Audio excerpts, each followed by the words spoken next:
G'day everyone, Goober here with another Torchlight Infinite Season SS6 video. In this video, I just wanted to go over a quick build update for the Youga2. It can farm T8s pretty reasonably now. However, I'm just starting up a couple of farming guides focusing on 7.2 first. This is in drop packed spirits. As you can see, the damage isn't fantastic, but it sits around 800 to a billion DPS, which is pretty good for 8.0. It's pretty comfortable, and you absolutely blitz T7 too, which is what the next couple of videos will be focused around. So we'll stop that. We'll look at the DPS spirits. See, it gets up a little bit higher than a billion, so it gets up to a billion pretty quickly, and then it caps out at about 2 billion, 1.8, 2 billion, something like that. So there we go, a bit over 2 billion. So it is a pretty decent build. It is very chill. I love playing it on the phone, on the way to work, on the train. I don't know how I said that, but it worked in my head. It clearly didn't work on paper. I'll quickly show you a... I've dropped down to 84. I hate hidden profiles. Show me a profile. I just want to see. Chain lightning. What the hell?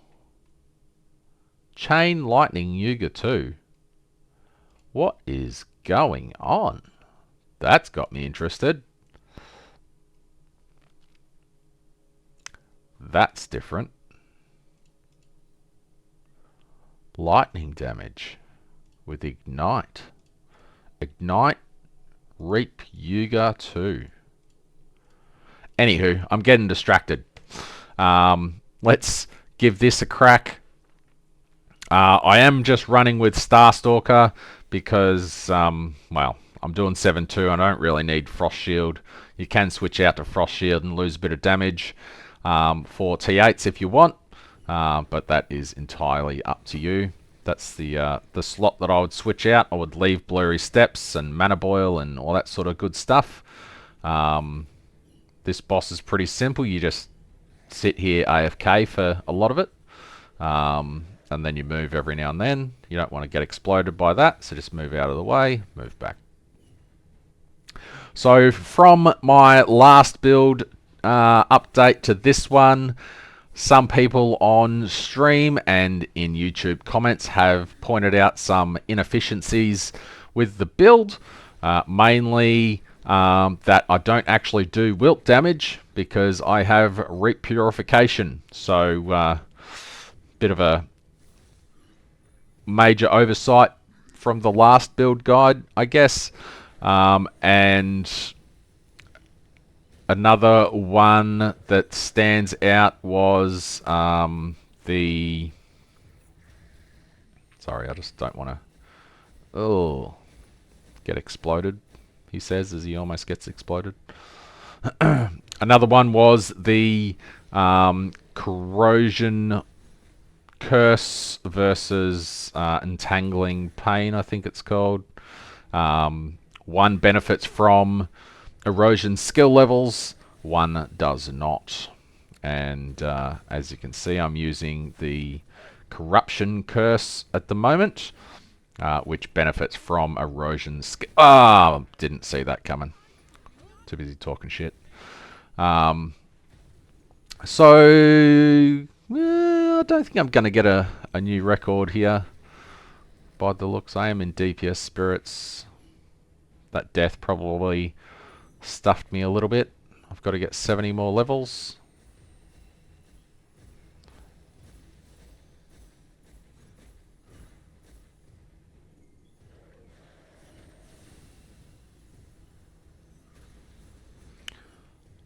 Sorry, I'm just trying to pay a little bit of attention to try and...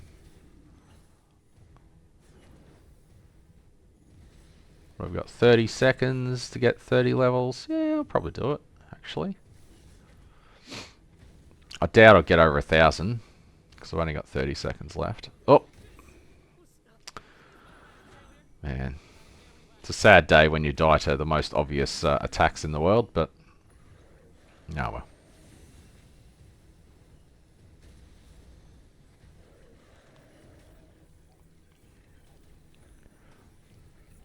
Because of that, I barely made a new record.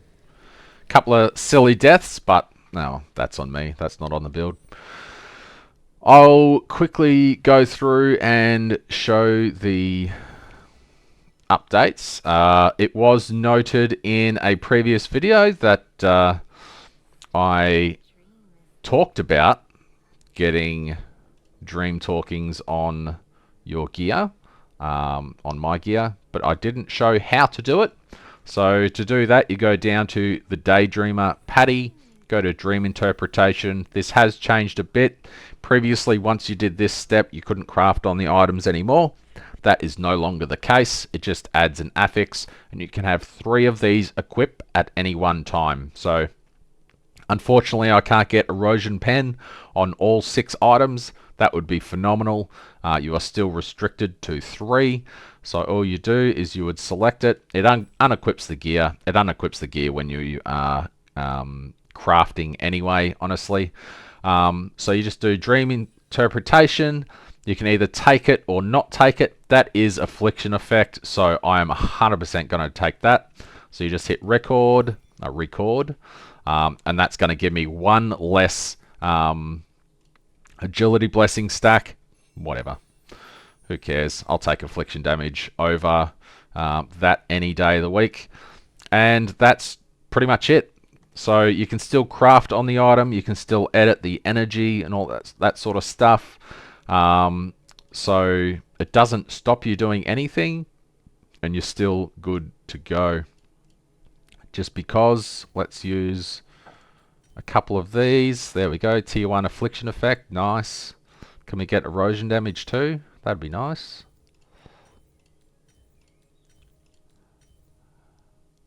Affliction per second. Just waste some more FE, why not?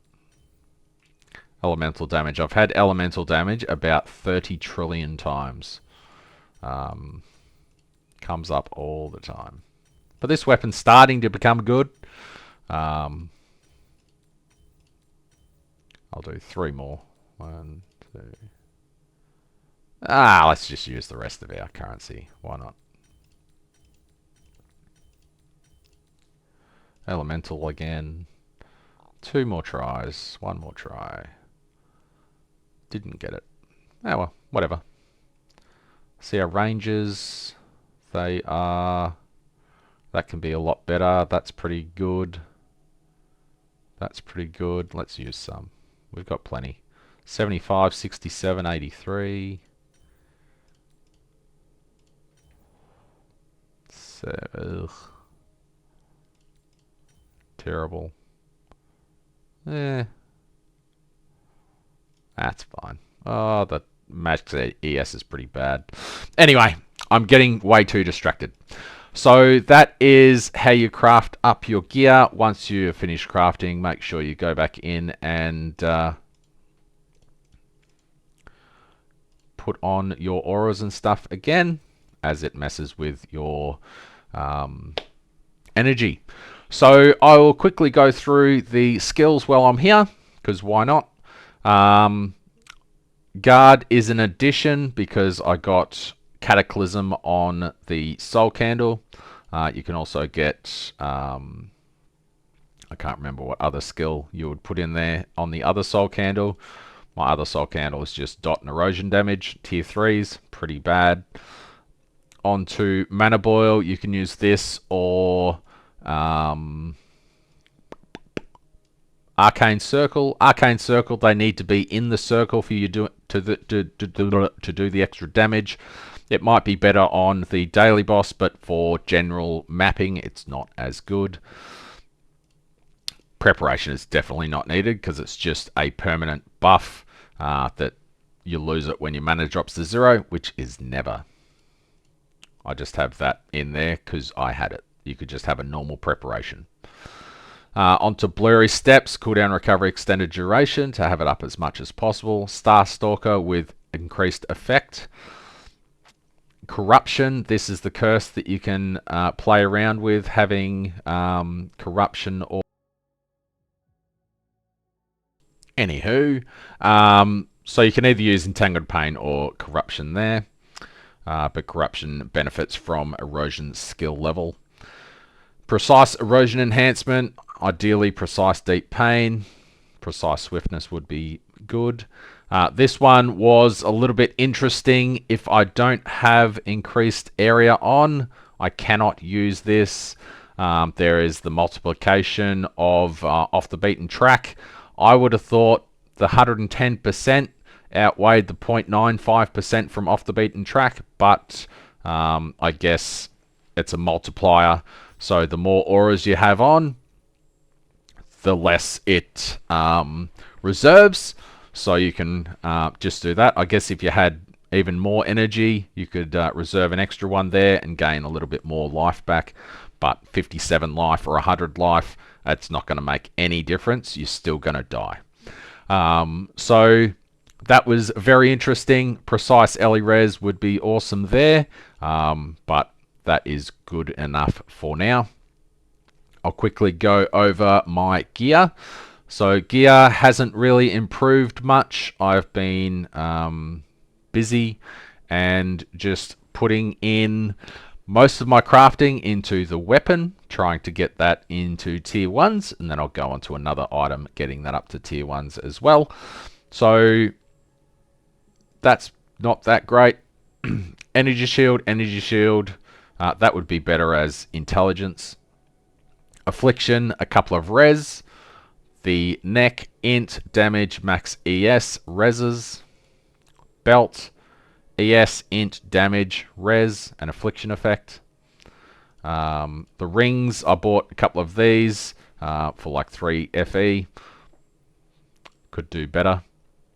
Weapon, very simple to craft. You just tick the craft until it hits what I want button here, and then just select what you want to craft and hit go, and it just does it until it is done. So Reap, Erosion skill, Energy Shield, you can go Energy Shield or Intelligence. Affliction, Erosion, dot. Same as the other weapon. An Energy Shield, Reap, Erosion, Affliction, dot. King's Boon boots, because they are insane. Some more movement speed would be nice. The rest of it's not too bad. Twilight Vestment chest. Some plus energy shield charge speed would be nice, but it is what it is. It's all about active skill, and when reaping, energy shield starts immediately, which is pretty nice. Maybe a rare chest with other stuff would be better on it, but it's pretty good for survivability there. I think that could be replaced actually. And gloves, ESES, that strength is actually garbage. That could be int.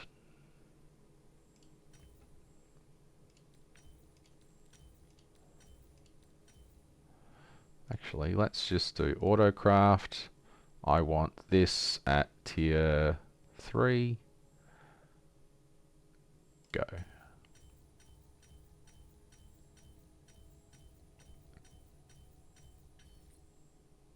Got tier 2. Nice. So, and then we could do this as well, which is gear ES. Is that all I can have? Yep. I'll have that at tier 2. Oh, it's using these. I'd rather use the advanced one. I've only got 3 attempts, so didn't get it. That's fine.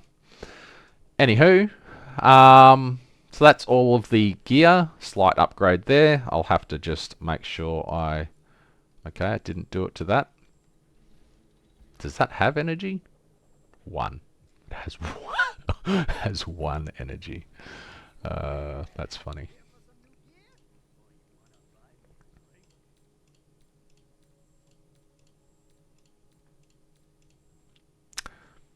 Yeah, it has 15. Not much difference there, to be honest. Oh, did that just reset? It did 3 minutes ago. What else do we have to do? Talent points. Got us a deception. Stuff. Working on ES there and ES charge speed. With Windwalk. And Forbidden Power. Could probably switch to Subtle Impact and get more res. But it is what it is. Warlock. Off the beaten track is extremely important. And +2 all skills there. Psychic. With Affliction. And Reap. Purification. Slates. My slates are pretty darn average. Just getting erosion damage, affliction effect everywhere I can. Plus erosion skill level would be really, really, really nice. But I just haven't really put much effort into slates, honestly. So you can imagine how much better this would be. Twisted Belief for the +4 erosion skill level is quite huge. Onto Hero Memories. This is probably the most overlooked area of the game at the moment. Hero Memories give you an enormous boost of stuff. As you can see, this is a tier 2 item craft, basically. If you get tier 1, it's going to be phenomenal. Getting good Hero Memories is like having 3 extra pieces of gear on. So you can imagine how epic that can be. You just level it up and you're good to go. The farming strategy that I'm doing at the moment works well for this because it just gives you extra scraps. The 3 that I've gone with: Intelligence Affliction Effect with erosion damage, ES with Reap cooldown recovery and dot damage, and movement speed with affliction effect and erosion damage. If you notice a theme here, I'm trying to get energy shield, affliction effect, erosion damage, and dot damage on these as much as possible. Space-time elapse, space-time speed up, space-time cutting, and space-time pulse. With pain amplification in there, you can go with cooldown recovery if you want that up a tiny bit more, but it's up a lot anyway. Have I missed anything? I've gone over skills, talents, hero traits, packs. You can go with whatever persistent packs you have. There's not really, well, I don't have any really nice ones, so if you had better affliction ones, then you could do even better. But yeah, that is this build as it currently stands. About 2 billion DPS with DPS spirits and about 1 billion in drop spirits. So that's all I've got for this video. The next one will be a farm guide of what I am doing at the moment. I've already set up my inventory for it, and yeah, that will be out soon. Thanks for watching, and I'll see you in the next one.